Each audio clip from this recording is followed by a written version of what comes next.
of the wedding and immense crowds.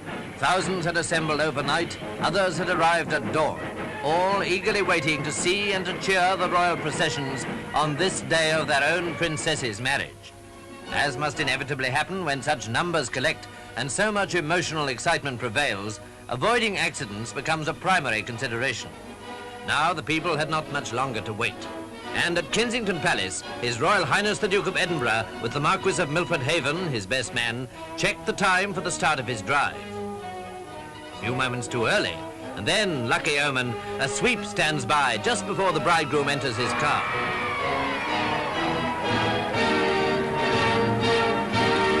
The cheers of the people all along the route were sure evidence of his popularity as he drove swiftly towards Poets' Corner at the Abbey. A captain's escort of household cavalry wearing full-dress uniform were in attendance on the Queen and Princess Margaret, driving to the Abbey in the glass coach. After the Queen had gone by, the crowds waited with tense excitement for the appearance of the Irish state coach, for His Majesty the King, and for the bride.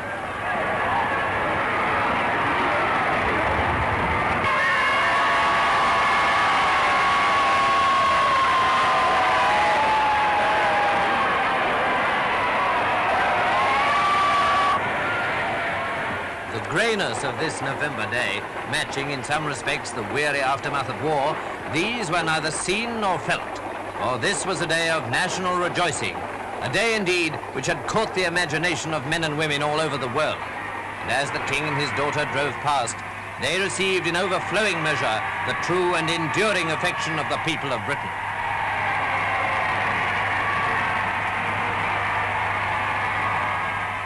The coach draws up at the west door, and His Majesty pauses to help the Princess alight. There's a moment's delay, due, I imagine, to the 15-foot train of the Princess's most beautiful wedding gown.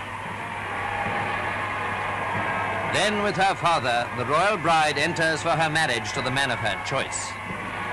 Of the actual service, we can only give you this impression of the solemn and reverent scene within the Abbey.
At the end of the service, the procession of the bride and bridegroom was formed. Her Royal Highness's pages were Prince Michael of Kent and Prince William of Gloucester. Princess Margaret and Princess Alexandra of Kent headed the bridesmaids.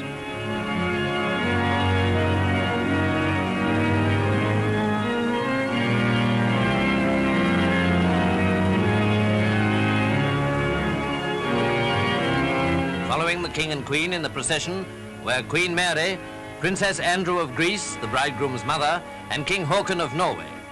Then King Michael of Romania, the Queen of the Hellenes, and the boy king of Iraq.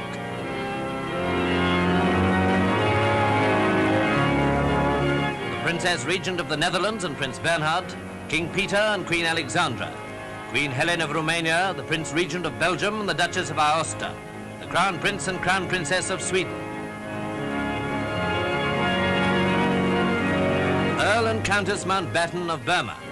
Statesmen among the guests included the Prime Minister and the Foreign Secretary, Field Marshal Smuts, Mr. Morrison and Mr. Mackenzie King, Mr. Winston Churchill and his wife.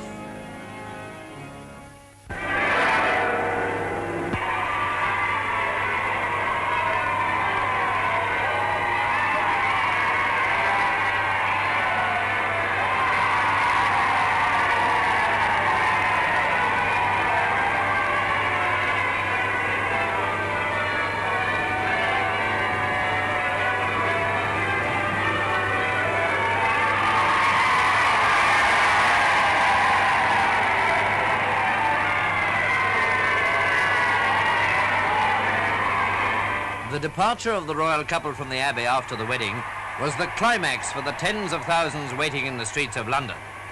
The princess had long ago won the utmost affection of the people. Her husband, British by upbringing and service, had already received their warm-hearted regard.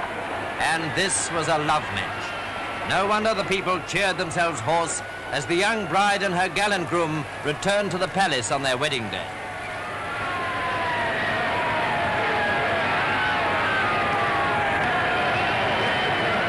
This day will long be remembered as a vivid and important episode in the story of the nation. But if we dwell more upon the actual London scene, it's because in these pictures we can recapture and preserve the spontaneous rejoicing of the moment.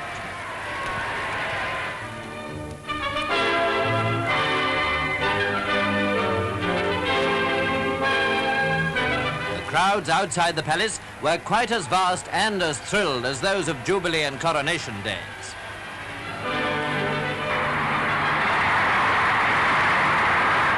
How they cheered the happy pair when they came out onto the balcony. What a wonderful picture the princess made, looking most lovely in her magnificent gown and standing happily beside her husband. Presently they were joined by their Majesties and Queen Mary, and a storm of cheering broke out afresh. The link between the British people and the royal family is something quite unique.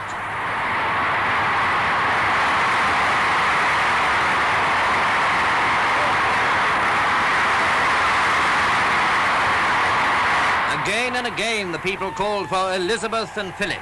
Again and again they joyfully responded.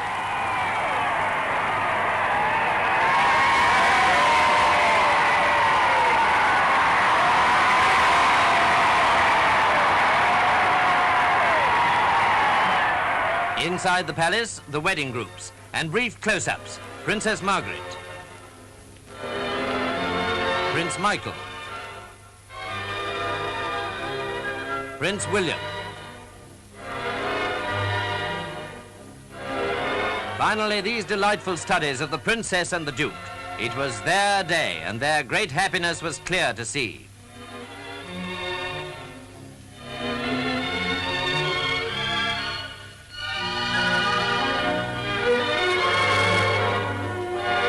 The approaches to the palace were still absolutely packed when their Royal Highnesses began the journey to Waterloo.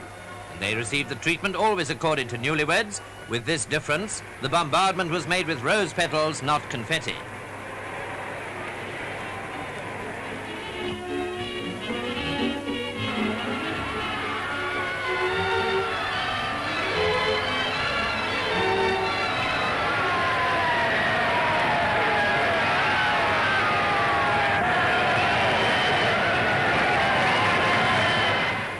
Yet another affectionate greeting was given them on their way to the station as the dusk of the winter evening began to close in.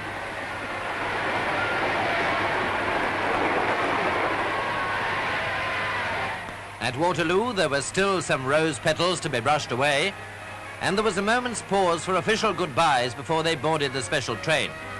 This was to take them to Winchester on their way to Lord Mountbatten's home at Broadlands, lent for the honeymoon.